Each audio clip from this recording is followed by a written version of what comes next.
Mari kita persiapkan hati kita karena kita akan menyembah Raja dari segala raja. Terima kasih Tuhan buat kasih setiamu dalam kehidupan kami. Ini pujian kami, ini penyembahan kami Roh Kudus. Terima kasih Tuhan.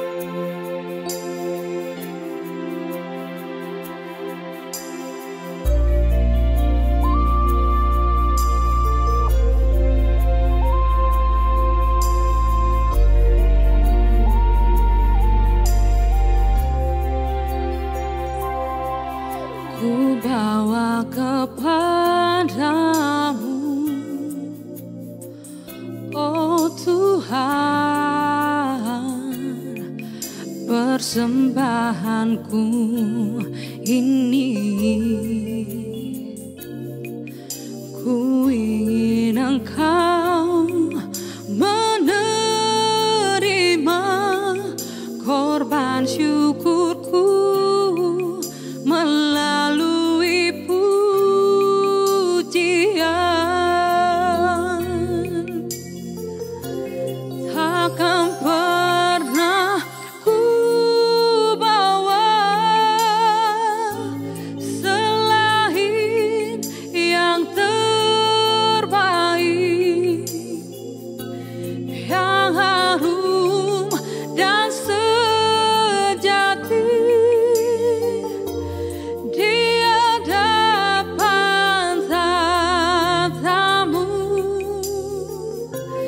Yesusku, terimalah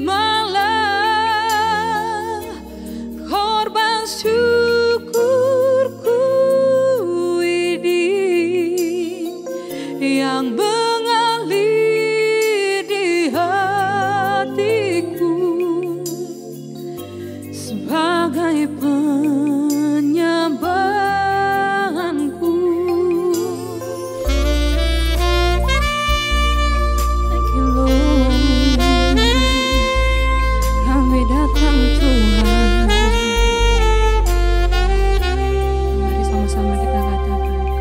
Ku bawa kepadamu, oh Tuhan,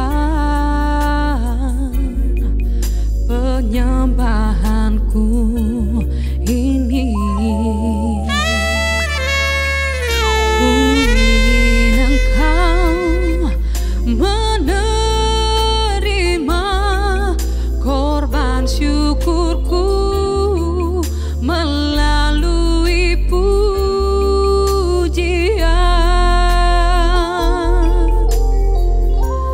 Takkan pernah ku bawa selain yang terbaik,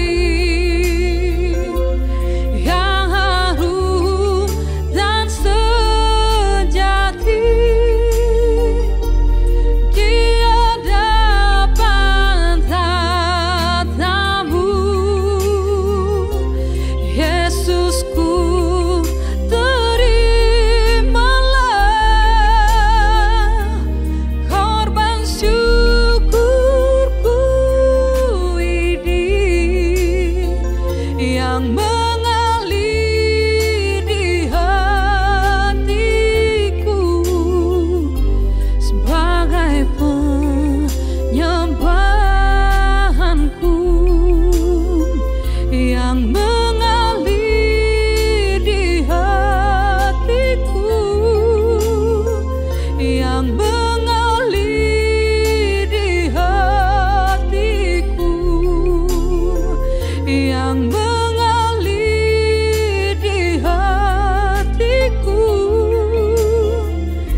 Penyembahanku,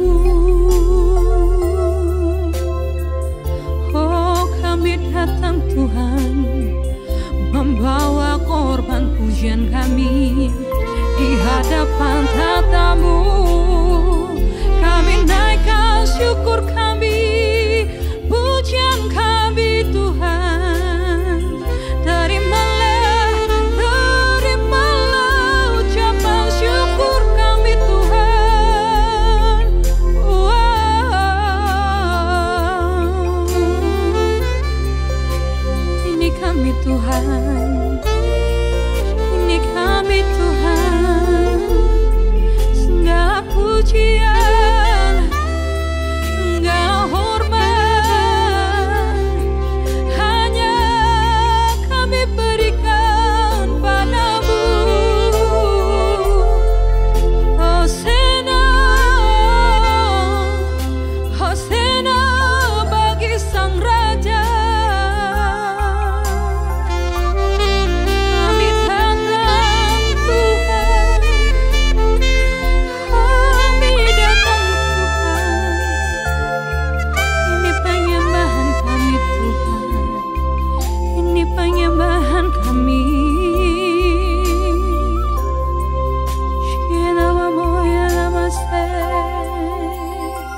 dan segenap jiwaku.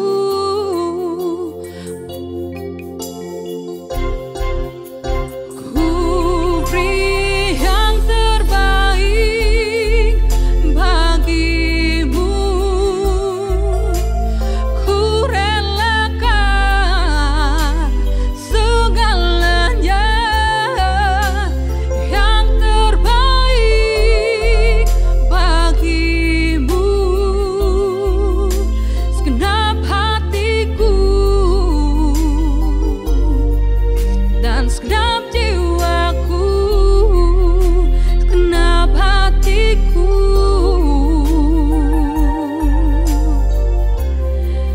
dan segenap jiwaku.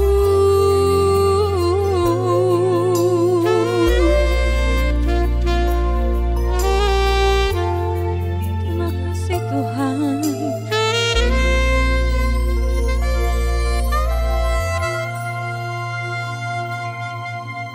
Shalom warga kerajaan, selamat malam. Apa kabar saudara pada hari ini?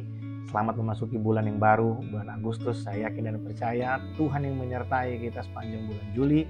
Tuhan yang sama meneruskan penyertaannya, kasih setianya bagi kita di bulan yang baru ini. Wow, saya senang sekali di awal bulan ini bisa menyapa setiap kita dalam ibadah tengah minggu. Hari ini saya akan membagikan beberapa hal buat setiap kita, Bapak Ibu Saudara. Dalam beberapa hari ini, kalau saudara mengikuti renungan harian morning devotion yang saya kirimkan melalui WhatsApp di grup kita ataupun ke beberapa pribadi, Bapak Ibu Saudara, saya berbicara tentang beberapa hari ini saya berbicara tentang rasa cukup. Ya, rasa cukup ini penting untuk kita miliki di masa-masa sekarang ini. Nah, sebelum kita meneruskan pembelajaran kita merenungkan firman Tuhan malam hari ini, saya ajak setiap kita, mari kita berdoa bersama-sama. Bapa dalam surga, kami bersyukur untuk hari ini. Terima kasih buat kesempatan kami boleh berjumpa kembali sekalipun secara online Tuhan. Kami bersyukur buat media ini. Tuhan tolong setiap kami dimanapun kami berada, supaya setiap kami diberkati melalui tayangan ini. Dan kami berdoa, biarlah firman-Mu Tuhan menegur, menguatkan setiap kami. Biarlah setiap kami menerima sesuatu yang baik dari Engkau. Berbicaralah ya Tuhan. Roh Kudus, kami percayakan pemberitaan ini ke dalam tangan-Mu, karena Engkaulah guru kami yang ajaib. Engkaulah pengajar kami yang luar biasa. Engkau yang menerangi pikiran dan hati kami, sehingga kami mengerti kebenaran-Mu. Terima kasih. Dalam nama Yesus kami berdoa. Amin.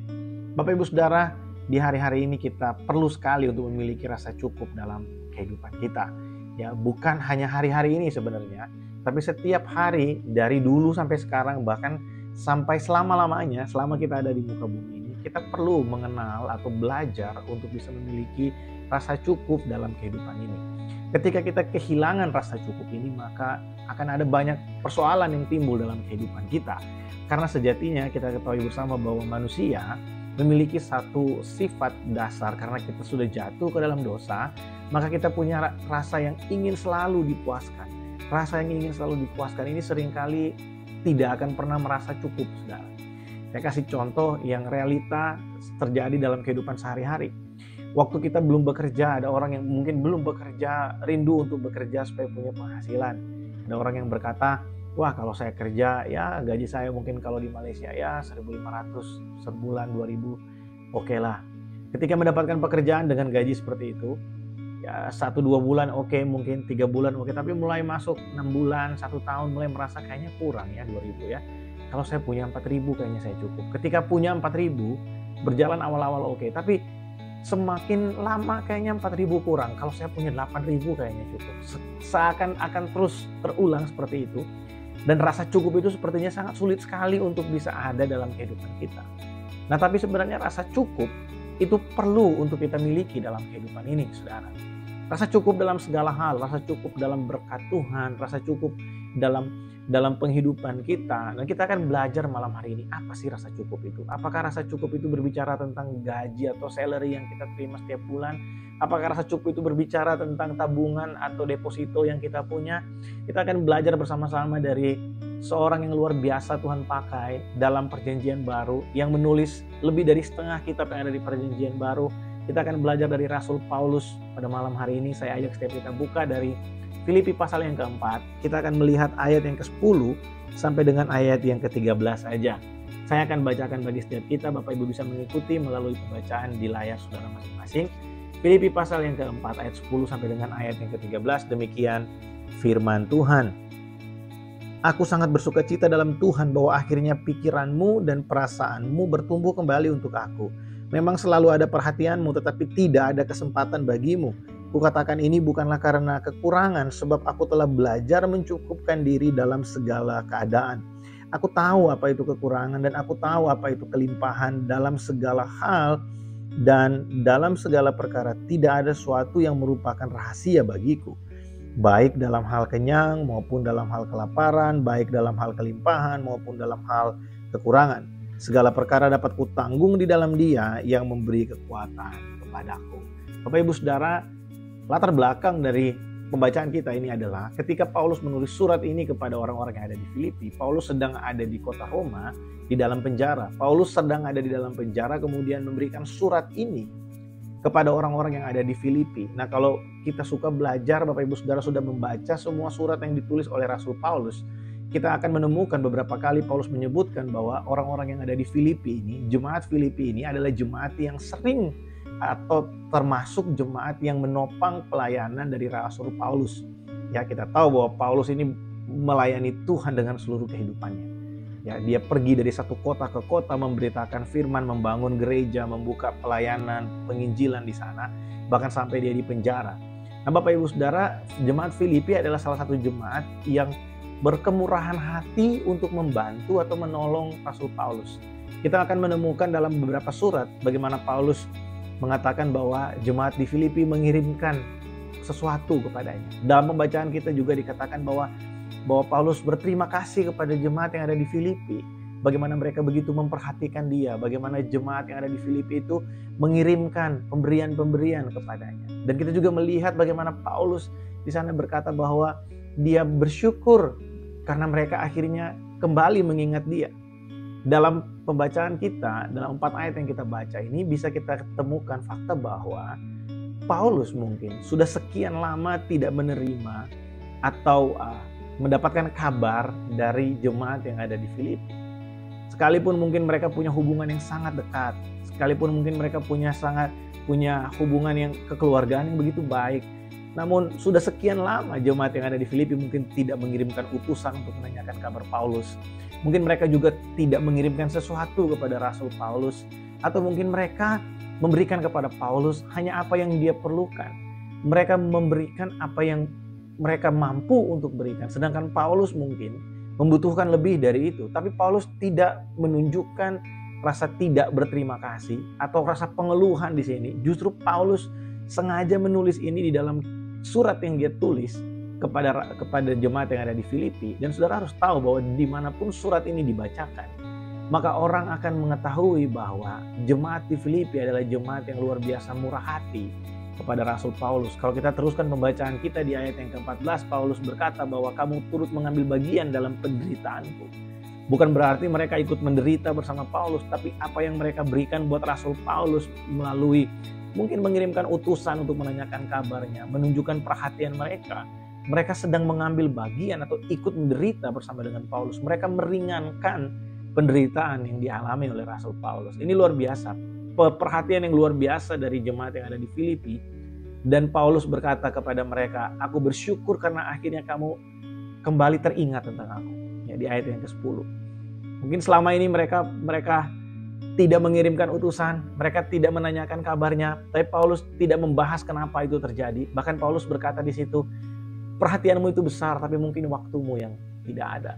Ini adalah sesuatu yang mungkin kita bisa berpikir seperti ini. Kalau mereka memang selama ini suka memberi bantuan, kalau mereka memang selama ini sangat perhatian kepada Paulus, masa sih mereka tidak punya waktu hanya untuk menanyakan kabar atau mengirimkan sesuatu kepada Paulus? Tapi sekali lagi kita lihat bahwa Paulus sama sekali tidak memberikan pengeluhan kepada mereka.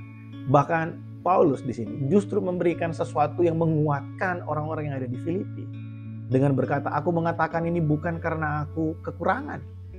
Paulus berkata seperti itu, menunjukkan kepada mereka, sengaja menunjukkan kepada mereka bahwa aku senang loh. Selama ini kamu mungkin lupa, selama ini kamu mungkin tidak ingat kepada aku, selama ini mungkin kamu sibuk. Tapi sekarang aku senang karena kamu akhirnya teringat kepada aku. Sekalipun mungkin yang tidak ditulis di sini, tapi tergambar bisa terlihat dari apa yang Paulus tuliskan ya. Terlihat bahwa Paulus ini sebenarnya mengharapkan mereka itu bisa mengirimkan seseorang atau paling tidak ada yang datang untuk menanyakan kabar gimana keadaan Rasul Paulus, atau memberikan sesuatu kepadanya. Pemberian yang sangat kecil pun sangat dihargai, sangat memberikan sukacita buat Rasul Paulus. Nah saudara, saya ingin menjelaskan sedikit keadaan Rasul Paulus di dalam penjara. Kita tahu bahwa dia di penjara di Roma.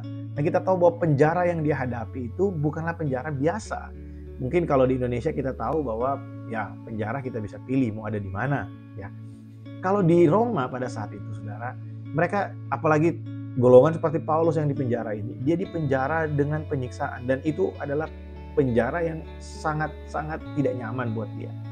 Perhatian sekecil apapun akan terasa begitu besar buat Rasul Paulus. Sehingga wajar kalau Rasul Paulus akhirnya mengucapkan syukur yang luar biasa ketika jemaat yang ada di Filipi, orang yang dekat kepadanya, itu menunjukkan perhatian kepada Rasul Paulus. Sangat-sangat wajar ketika dia merasakan bahwa wah, sudah lama sekali kalian tidak mengirimkan sesuatu, kalian tidak mengirimkan utusan, tidak memberikan sesuatu. Dan saya bersyukur karena kalian akhirnya mengingat aku kembali. Saudara, itu adalah hal yang sangat-sangat mengembirakan buat Rasul Paulus. Tapi perhatian Paulus, ucapan terima kasih Paulus, itu dia tunjukkan kepada mereka bukan karena dia mengalami kekurangan. Tapi ini perlu kita pelajari. Paulus menaikkan syukur atas tindakan, atas perhatian yang dilakukan oleh jemaat yang ada di Filipi. Itu didorong dari satu sikap hati yang Paulus berkata, aku telah mencukupkan diri dalam segala hal. Kita lihat di situ di ayat yang ke-11 dikatakan begini. Kukatakan ini bukanlah karena kekurangan, sebab aku telah belajar mencukupkan diri dalam segala keadaan. Paulus berkata, aku menyampaikan ini, syukur ini kepada kalian, bukan karena aku kekurangan dan minta kalian ngirim lagi, bukan. Aku bersyukur buat perhatian kalian, bukan supaya kalian kasih lebih banyak lagi, bukan. Aku bersyukur untuk apa? Untuk semuanya ini. Karena aku sudah belajar mencukupkan diri dalam segala keadaan.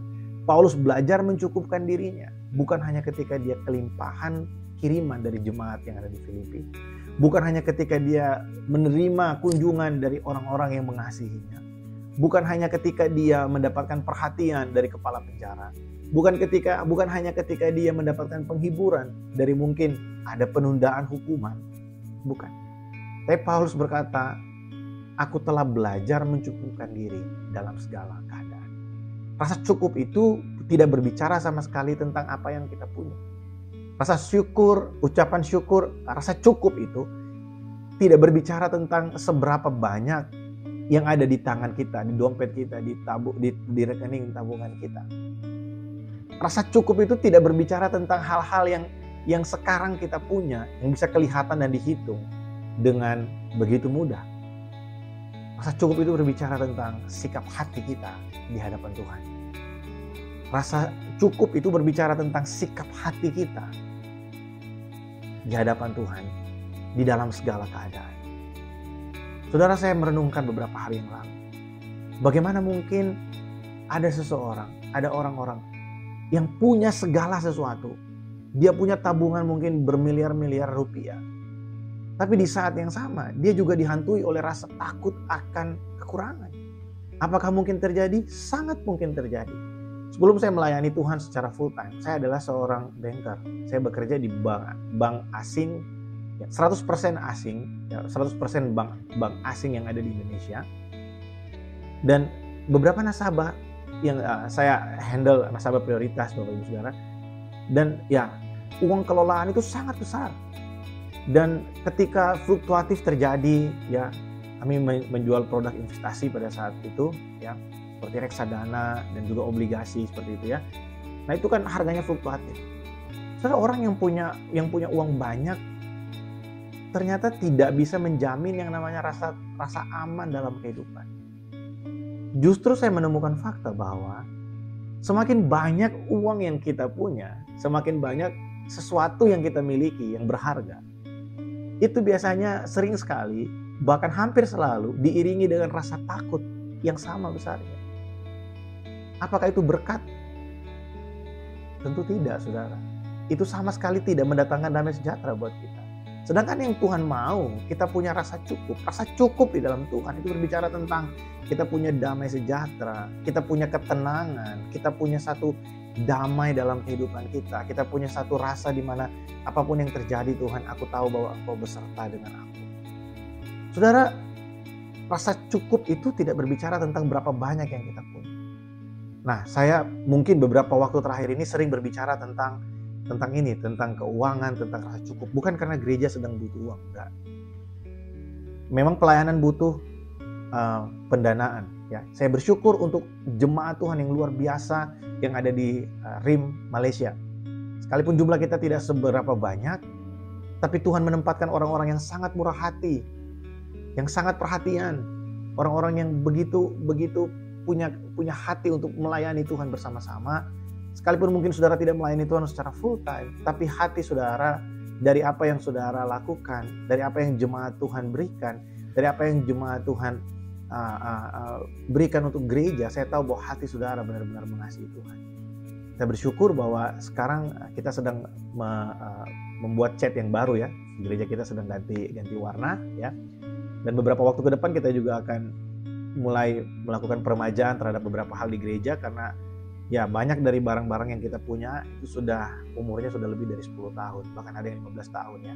Nah, saya bersyukur karena semuanya Tuhan cukupkan. Saya sangat bersyukur untuk semuanya itu. Itu bukan karena saya, tapi karena ada Roh Kudus yang berkarya dalam kehidupan saudara, yang akhirnya membuat kita memiliki hati seperti hati yang dimiliki oleh Yesus Kristus Tuhan kita. Nah, saudara, rasa cukup ini kenapa saya sering berbicara, karena saudara, di depan kita sedang berhadapan dengan dunia yang sedang berubah ke arah yang semakin sulit. Kalau kita terjebak dalam rasa tidak puas, kita terjebak dalam kecukupan kita atau rasa cukup kita itu tergantung kepada berapa yang kita terima, kepada berapa penghasilan kita. Saya khawatir kita akan gampang mengeluh. Sedangkan yang Tuhan mau kita mempunyai damai sejahtera selama kita ada di dalam dunia ini. Firman Tuhan berkata, aku memberikan kepadamu damai sejahtera, dan apa yang kuberikan kepadamu tidak dapat diberikan oleh dunia ini. Jelas firman Tuhan berkata bahwa damai sejahtera yang Tuhan berikan buat kita itu tidak mampu diberikan oleh dunia. Dunia hanya mampu memberikan damai yang palsu kepada kita dengan berkata ketika kita punya segala sesuatu kita akan menemukan kedamaian. Ketika kita punya banyak maka kita akan mendapatkan ketenangan. Tapi sebenarnya tidak, saudara. Dunia memaksa kita untuk kita bekerja keras supaya kita punya segala sesuatu dengan tujuan membuat kita merasa bahwa kalau kita punya segala sesuatu, kita akan mendapatkan rasa aman. Tapi justru ketika kita punya banyak, justru disitulah kita gampang sekali diserang dengan yang namanya kekhawatiran. Kita dikuasai oleh kekhawatiran. Khawatir itu tidak salah. Tapi kalau sampai kita dikuasai oleh kekhawatiran, itu menjadi dosa di hadapan Tuhan. Saudara, rasa cukup itu berbicara tentang sikap hati kita di hadapan Tuhan. Buat apa? Kalau saudara ingat hari Minggu kemarin saya bilang, saya sempat sharing ini di Ibadah Raya. Buat apa kita punya kekayaan yang banyak tapi kita disertai dengan rasa takut akan kekurangan? Buat apa kita punya waktu olahraga yang banyak tapi kita takut sekali akan penyakit? Kita takut sekali terkena penyakit. Itu adalah sesuatu yang sangat tidak ada faedahnya, saudara. Kalau kita mau olahraga, kalau kita mau bekerja, bekerjalah karena itu adalah tugas kita sebagai warga kerajaan Allah. Kita harus berkarya. Kita harus merawat bait Allah ini, tubuh ini adalah bait Allah. Kita harus merawat ini karena ini adalah pemberian Tuhan dan ini adalah spesial dibuat oleh Tuhan, serupa dan segambar dengan Dia. Nah, saudara, rasa cukup itu perlu untuk kita miliki karena Tuhan mau dalam segala keadaan kita memiliki damai sejahtera. Seperti dalam ayat 13 Paulus menulis satu kalimat yang luar biasa, segala perkara dapat kutanggung di dalam Dia yang memberi kekuatan kepadaku. Paulus mau bilang begini, rasa cukupku bukan tergantung kepada berapa yang kamu kirimkan. Rasa cukupku bukan tergantung kepada apa yang kamu berikan. Rasa cukupku bukan tergantung kepada berita apa yang aku dengarkan. Rasa cukupku itu adalah sikap hatiku kepada Tuhan.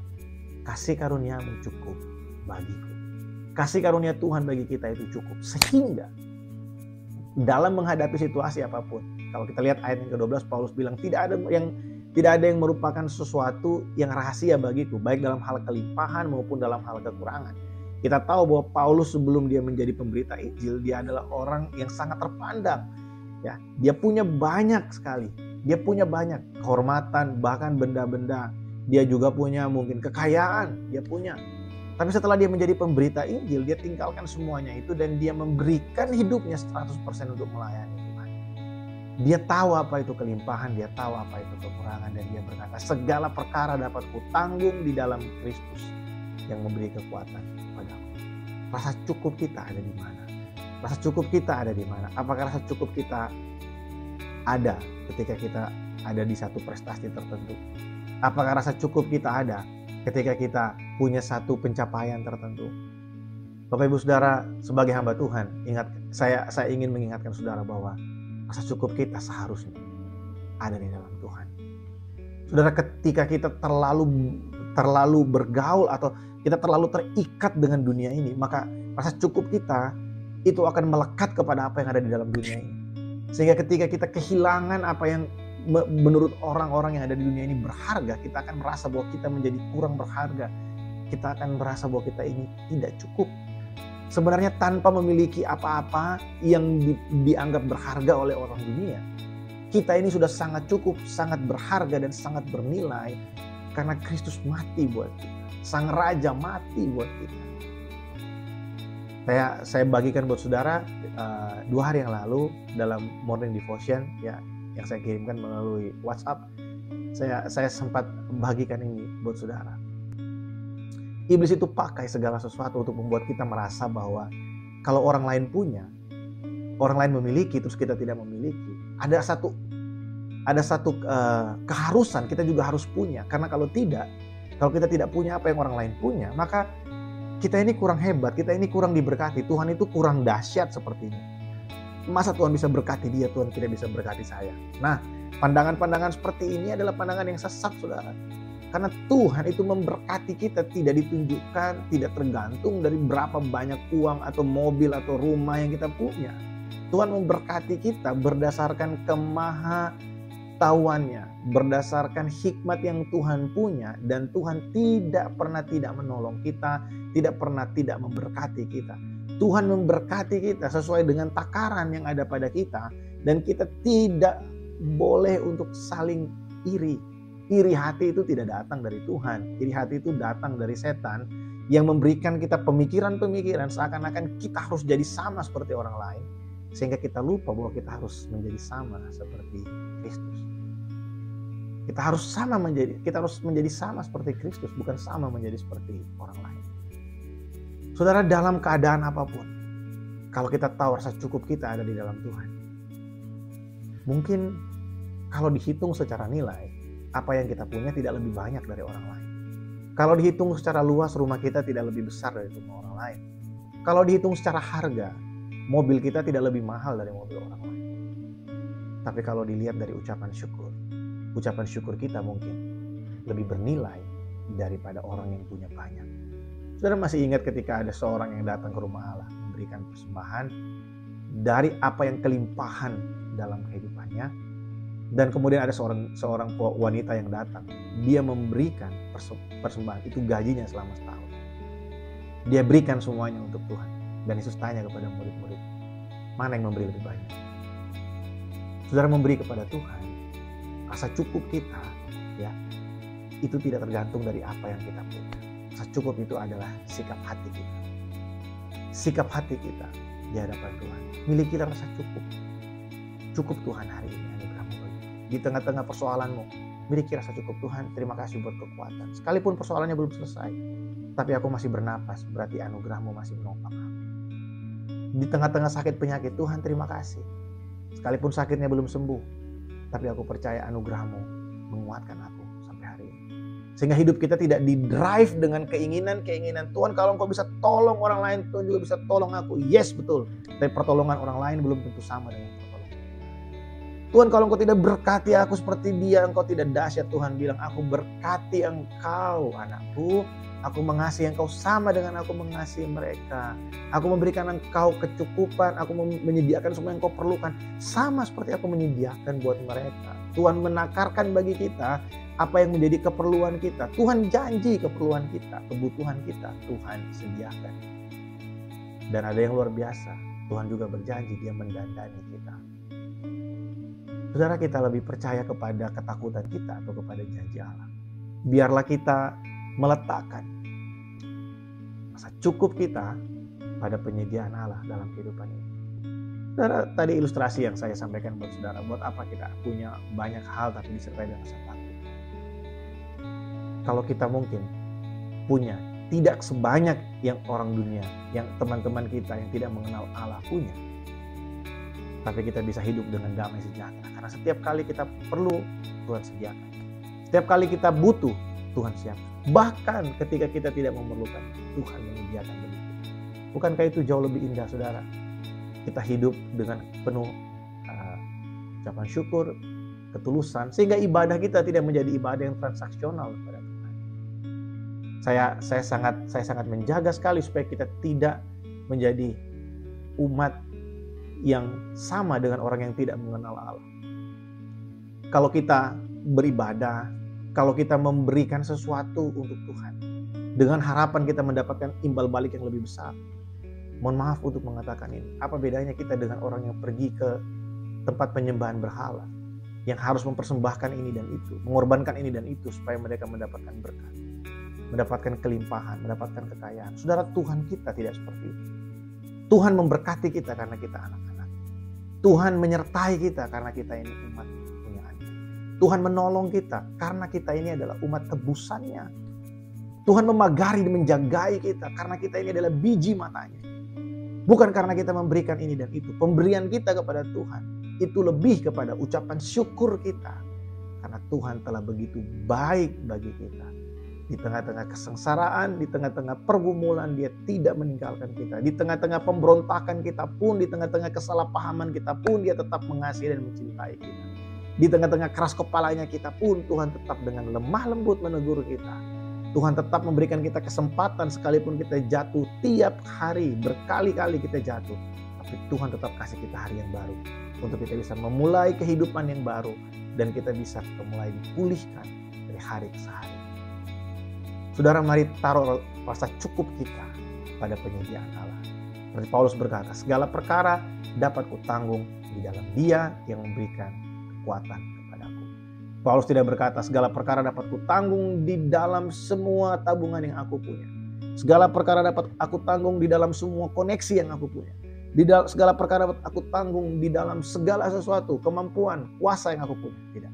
Paulus berkata, segala perkara dapat kutanggung, hanya dapat aku tanggung, baik ketika aku kelimpahan maupun ketika tidak punya apa-apa. Segala perkara dapat aku tanggung di dalam Yesus yang beri kekuatan kepadaku. Waktu aku kelimpahan, aku bersyukur karena ada berkat. Waktu aku diizinkan Tuhan melewati lembah kekurangan, lembah yang sepertinya kayaknya hari ini gak tahu mau makan apa, aku bersyukur karena aku tetap bisa menanggung semua itu. Karena aku percaya bahwa Tuhan ada bersama-sama dengan aku tidak mungkin mengalami sesuatu yang buruk, hidupku akan baik-baik saja karena Tuhan tidak meninggalkan aku. Saudara, ini adalah kehidupan yang Tuhan mau setiap kita. Penuh dengan ucapan syukur, penuh dengan rasa cukup, karena kita tahu bahwa Tuhan adalah Bapa yang baik bagi setiap kita, anak-anaknya. Saudara, biarlah perenungan kita yang singkat ini menjadi berkat dan menguatkan setiap kita. Saya berdoa dimanapun saudara berada yang mendengarkan dan menyaksikan ini, baik jemaat kami yang ada di Rock International Ministry Malaysia, maupun saudara yang bergereja di tempat yang lain, jemaat Tuhan, warga kerajaan, biar setiap kita diberkati, dikuatkan. Saudara, jangan takut menghadapi hari esok, karena Tuhan kita setia. Dia Allah Immanuel, Dia Allah yang tidak pernah meninggalkan kita. Dia menyertai, berjalan di depan kita. Dia menuntun kita langkah demi langkah. Tuhan Yesus memberkati setiap kita. Mari kita berdoa. Bapak, terima kasih buat malam ini. Syukur buat kesempatan kami boleh belajar firman-Mu. Hamba mau berdoa biar apa yang Hamba mau bagikan malam hari ini jadi berkat dan kekuatan, membangkitkan setiap kami, supaya setiap kami, Tuhan, mungkin di antara kami ada yang sedang mengalami ketakutan akan hari esok. Di antara kami ada yang sedang mengalami rasa cemas, Tuhan, apa yang akan terjadi tahun depan, 5 tahun lagi, 3 tahun lagi. biarlah melalui perenungan firman malam hari ini kami belajar dari hamba-Mu Paulus bahwa rasa cukup kami Tuhan itu tidak berasal dari apa yang ada di dalam dunia. Rasa cukup kami berasal dari Engkau. Rasa cukup kami itu adalah ketika kami dapat menanggung segala perkara di dalam Engkau. Karena dalam Engkau lah Tuhan, anugerah-Mu cukup bagi kami. Anugerah-Mu itu lebih besar dari segala ketakutan kami. Terima kasih Tuhan, berkat-Mu bagi setiap kami. Sepanjang minggu ini kami serahkan dalam tangan-Mu. Engkau menyertai setiap kami. Berkat Tuhan turun buat setiap pribadi. Dalam nama Tuhan Yesus. Amin. Bapak Ibu Saudara, sampai jumpa pada hari Minggu. Kita akan beribadah bersama-sama, baik secara onsite di gereja maupun secara online. Saya mengajak setiap kita warga kerajaan, secara khusus buat Bapak Ibu Saudara yang tinggal di Malaysia, mari beribadah bersama-sama dengan kami. Kalau saudara belum memiliki gereja lokal, mari beribadah bersama-sama dengan kami di Rock International Ministry Malaysia. Ya, biar kita sama-sama bertumbuh di dalam kebenaran firman Tuhan. Gereja bukan tempat untuk orang sempurna. Gereja adalah tempat untuk setiap kita disempurnakan oleh Injil dan oleh kuasa Roh Kudus dalam kehidupan kita. God bless you all.